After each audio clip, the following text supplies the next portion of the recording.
channel, Cooking with Gadgets in the Kitchen. On this channel, we show you exactly how technology can make your life easier. Now, today we have a good one for you. I want to show you exactly how a pellet grill can smoke short beef ribs for 7 hours. I was going for 10 hours, but the kids got a little antsy, but this is a 7-hour smoke. Shout out to my homeboy, Alan. In the video, you're going to hear me talk a lot of trash. When I was on vacation, he was posting videos up of him smoking and stuff on Facebook and calling me out. So I got home and I wanted to show him that even though I don't have a traditional smoker, the pellet grill can make your life easier. And I'm going to show off my pellet grill and exactly what it can do. And I see you at the end and give you my final thoughts of this smoke.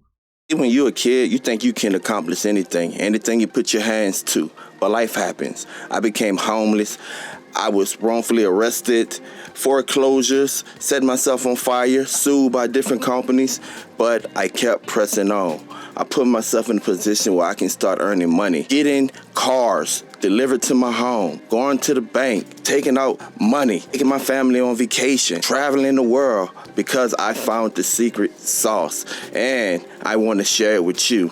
You can do this. You can make money online. No matter what your background, no matter where you've been, you have the ability to turn it around. And I want to help you, and I want to show you how you can earn 6 figures and how you can start your 6 figures journey today. If I can do it, you can do it. We all have a story. Let's overcome. All right, so even though I have numerous videos of me prepping my meat, this little fella that told me he never seen me prep my meat. His name Alan. I'm not gonna say his last name. I would tag him on Facebook though. So now I seen when I was on vacation, I seen him do some ribs, you know the little 3-hour ribs on the grill or whatever. But these are some dinosaur ribs, These are the short bone beef ribs. I'm gonna go ahead and trim the fat. This is gonna be a 10-hour smoke. Ain't no 3-hour stuff for no rookies or whatever. So what I wanna do, I wanna get underneath here, and I wanna just trim some of that silver skin and some of that fat off, all right? Just get underneath there and trim that. Silver skin is no. And I'm gonna go through that, and I'm gonna trim both of them. Trim them nice and right. Now I'm gonna leave some of that fat on there, guys, because that fat do give flavor. But that silver skin ain't worth nothing, guys. So this is how I prep it right here. So go ahead and get all of this silver skin off. Then I'm gonna show you guys what I'm gonna use for a binder, and I'll be right back. Most of the silver skin off, but these are not competition ribs, These eating ribs, so don't have to be perfect, like I said. To each their own. Cut off as much as you like, as much as you can stand. Go ahead, put my binder, the secret weapon. Now, I really think this guy want to see my process from start to finish. I think he want to see my process because he need a little help. He needs some tips. He need a how-to video. So this is a how to cook some short beef ribs. Again, it's gonna be about a 10-hour smoke. Now I'm not gonna mess with the membrane. I'm not gonna score the membranes or anything like that. I want as much membrane as possible on there to hold this beef together as it smokes. Cause this baby's gonna be tender. Right, just want to put that binder on all sides. Don't be scared. Now I like this jalapeno mustard. Most people use mustard as a binder because it don't have any taste, they say. But I like this jalapeno mustard because it does give like a faint hint of heat to the meat. All right, now what I'm going to be using is pink salt, black pepper, what we like to say, Martin salt, the Himalaya pink salt, all right? That Martin from the Himalayas. All right, now I want to come high like this. All right, now let me just stop the video right here and explain to you. I'm putting a Himalaya pink salt on there with some black pepper. Now, if you are sensitive to salt, you might want to use just some regular iodine salt. This is real salty. I like salt. I have a high salt tolerance, and when I put my barbecue sauce on there, it kinds of blends in. Full disclosure, my kids, they don't like a lot of salt, so this is not their favorite recipe. But you can use whatever seasoning you want. Salt and pepper is usually the best, but just know that the Himalaya, that pink salt, you know, it has a big kick to it, guys. So just keep that in mind if you plan on following this recipe. Don't use as much salt as I did. Yeah, to line it up, right? I'm aiming for that good bark here. That's what we do.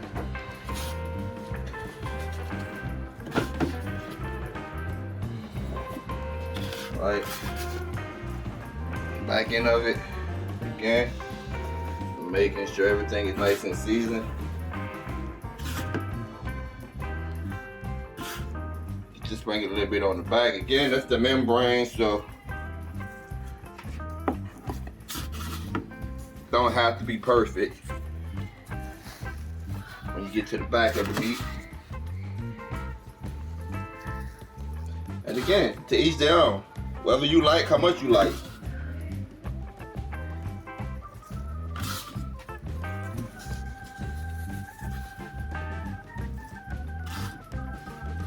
Flip it back. I'm gonna go ahead, I'm gonna let this sit for a minute. Let that meat kind of soak up that salt and pepper. I'm gonna get my grill ready. Meet me out there.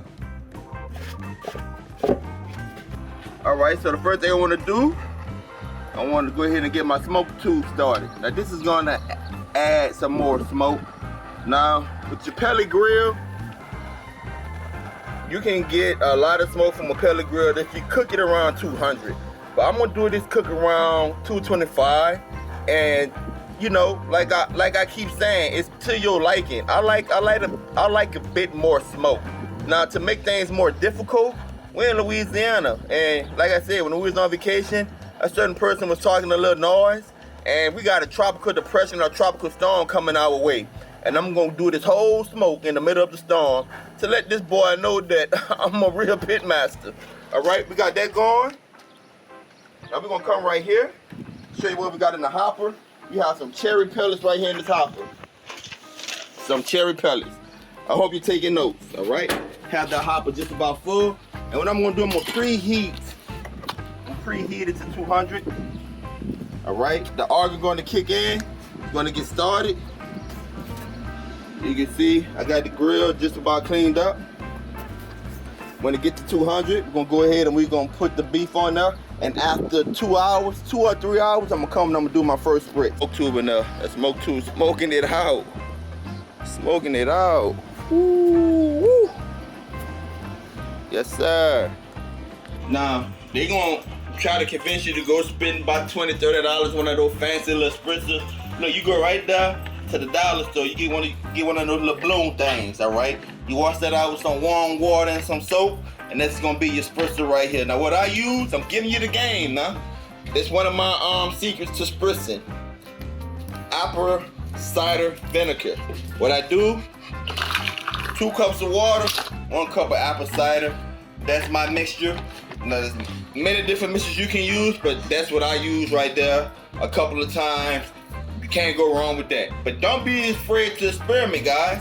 Let's go outside and start spritzing. It's been about 3-4 hours. All right, so one of the things you want to look at is you want to look at the pull on the bones. You can see we started getting a little pull. You see that little pooling right there? All right, so you really don't want a whole bunch of pooling. That's moisture, but we want that bark to kind of start drying up. You see how that bark drying up right there? We're just gonna go ahead and we're just gonna spritz it a couple of pumps. And look at that. Work just as well as those automatic things right there. We just want to get that bark nice and moist. All right. This is gonna help us set that bark. All right. Gonna help us set that bark. All right. In those dry areas. There we go. Hey, you don't have to spend all that money on the fancy stuff, man. Go to the dollar store, get that. Look at that. Look at that. Look how that's coming out there, man. It's a couple of pumps. we good to go. Right? So we're gonna come back out here from now on. Hour on hour, we gonna spritz it. All right, there we go. Man, time to wrap. Time to wrap them. Let's see how they looking. Now look. Now the other night, they guys out there trying to cook. Yeah, we get a flashlight. Now you can tell the sunlight going down on me. I'm just gonna press this little button right here. See that? See that light come on up in there? I ain't gotta get no flashlight. You know. Yeah, the bark set in good. Go ahead and wrap these things. Right, we about halfway there. So I'm gonna go ahead and unwrap them. And then I'm gonna place them back.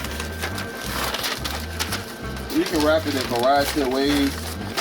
Simple wrap, keep it tight. Remember, you basically tenderizing the meat right here. So I'm gonna pull it tight.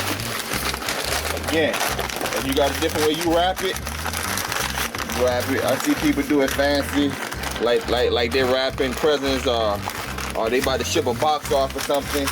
Me, I just want to keep the majority of the moisture in there. I'm good to go. As long as it's nice and tight. All right, we'll be back in another 4 hours. All right, guys. Now they're talking about the pellet grill and all of that, and you know we're not real smokers or whatever. But like I said in my last little comment, my homeboy was trying to cook and it got dark. He had to get a flashlight. Now it's dark out here. Now I don't need a flashlight because I can come to my pellet grill and I can press this little light right here and boom, I can instantly see my meat. All right guys, so we're about 7 hours, 8 hours into it. The kids getting a little antsy. I wanted to make this a 10-hour smoke, but I'm probably gonna have to cut it short. So what I'm gonna do here, I'm gonna unwrap it and you can see all of that nice juice. Now, typically, I wouldn't put barbecue sauce on it, but my kids love this little special sauce. Just gonna sauce it up, gonna take it out. I'm gonna leave it out for about another 30 minutes or so, and then I'm gonna feed the kiddos. You guys are gonna be able to see everything when it happens. Be right back. And I had the barbecue sauce on there for the kids, but I didn't put sauce on this side right here because I wanted you to see the raw bark. Look at that bark right there, man. And then look at that nice little glaze on there. Now, I ended the smoke a little early because the kids hungry, it's late. Technically, it's done. And you can see the pullback on the bone. Look at that. That's the pullback on the bone. So, it's still going to be good. Go ahead and slice into this. Nice big dinosaur bone. Look at that, man. Coming right off there. Let's see what that smoke ring hitting for. Woo, look at that smoke ring right there. Beautiful. Now watch how juicy. Oh, it's so beautiful. It's so beautiful. Man, I does this, man. I tell these boys, man, I does this, you know. Look, big old dinosaur bone. Big old dinosaur bones right there, man. This is what we do. And it's nice and juicy. And look at that smoke ring, man. I pull it off early and it still came out perfect. Look at that, man. Now, I don't like barbecue sauce on mine, but my kids like it on theirs. Look at that bark. See that bark? They like it on theirs. You know, it is what it is. So there you have it, man. So instead of a 10-hour smoke, I give you a 7-hour smoke, and it still came out to perfection. Boy, up the game, son. Up the game. Look. Remember that membrane? Pulling off of there. Pulling off of there. I'm back, guys. So there you have it, from start to finish, exactly how I prepare, how I spritz, how I season my meat, and really show off the pellet grill, how I just can set it and focus on my protein. Now, you have to have the fundamentals of smoking whenever you're using the pellet grill, your selection of wood pellets, the preparation of your meat, when to spritz, the temperature of your protein, all of that. You have to have the fundamentals, but you don't have the headache of managing the fire. And with this pellet grill, guys, I can check it from an app, see what the temperature is, see what the temperature of the protein is, help me make those adjustments on the fly. This is why I love the pellet grill. Some traditional guys, they don't like pellet grills, but I wanted to make this video to demonstrate to them that a pellet grill can really do the same as a traditional smoker, if not better. In my opinion, better. Hey, until next time, peace. Don't forget to subscribe.